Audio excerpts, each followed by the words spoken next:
கர்த்தருடைய பரிசுத்த நாமத்துக்கு மகிமையுண்டாவதாக.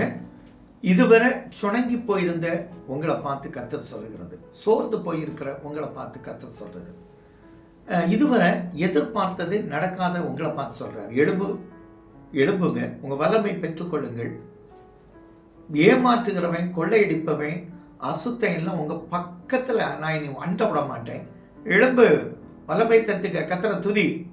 ஏசாயா எழுதின புஸ்தகம் 52ஆம் அதிகாரம் 1ஆம் வசனம் பாருங்க. எழும்பு எழும்பு சீயோனே, உன் வல்லமையை தரித்துக்கொள். பரிசுத்த நகரமாய் எருசலேமே, உன் அலங்கார வஸ்திரங்களை உடுத்துக்கொள்.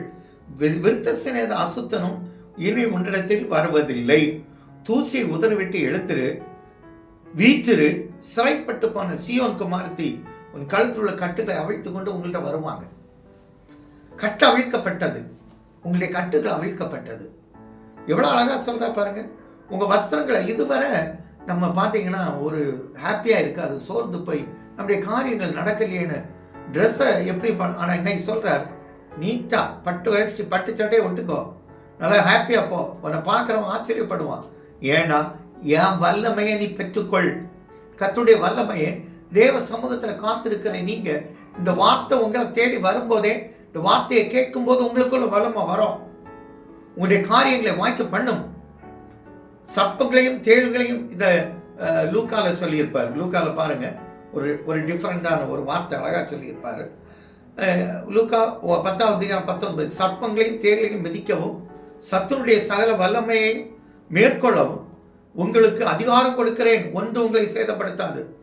சர்ப்பத்தை போல இந்த கொத்தி கொத்தி பேசுவாங்க பாருங்க, விஷத்தை கக்குவாங்க, அவங்களெல்லாம் ஓட விட்டு விரட்ட பாருங்க. தேளை போல கொட்டிக்கிட்டு இருப்பாங்க வார்த்தையெல்லாம்.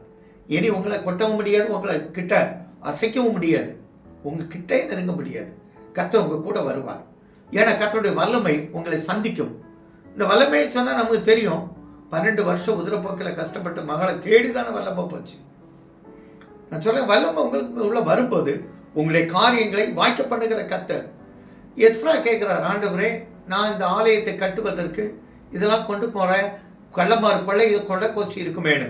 அதுக்கு எஸ்ரால பார்த்தீங்கன்னா 8ல சொல்வார், வழிகளில் ஒரு சத்துருவை மேற்கொள்ள அவர் தூதனை அனுப்பினாராம். அலங்கங்கள் கட்ட பொருட்கள் எல்லாம் போயிட்டு இருக்கு, உங்களை யாரும் கொள்ளையடிக்க முடியாது. ஏன்னா உங்க கூட கர்த்தர் தூதனை அனுப்புவார். நீங்க மேற்கொள்ள பிறந்தவங்க, பெரிய ஜெயத்தை பெற்றுக்கொள்ள போறீங்க. கர்த்தர் உங்களுக்கு முன்ன போய் உங்களுடைய பாடுகளில் இருந்து பலனை கொடுத்து வல்லமை கொடுத்து வெற்றி சிறக்க பண்ணுகிறவர். எங்களால் தகப்பனே, வல்லமையை கர்த்தரை கட்டளையிட்டு இருக்கிறீங்க. அந்த வல்லமையில அவங்க நிறைய சாதிக்க போறாங்க. இதுவரை கஷ்டப்படுத்தின மனுஷனை மிதிச்சு போவாங்க. இதுவரை வார்த்தை அற்பமாய் நினைக்கப்பட்ட மனிதனுக்கு முன்பாக தலை நிமிர்ந்து நிற்பாங்க. ஏன்னா கர்த்தருடைய வல்லமை அங்க கிரியை செய்வது. ஆண்டவர் அப்படி ஆசீர்வதிக்க நல்ல பிதாவே, ஆமென்.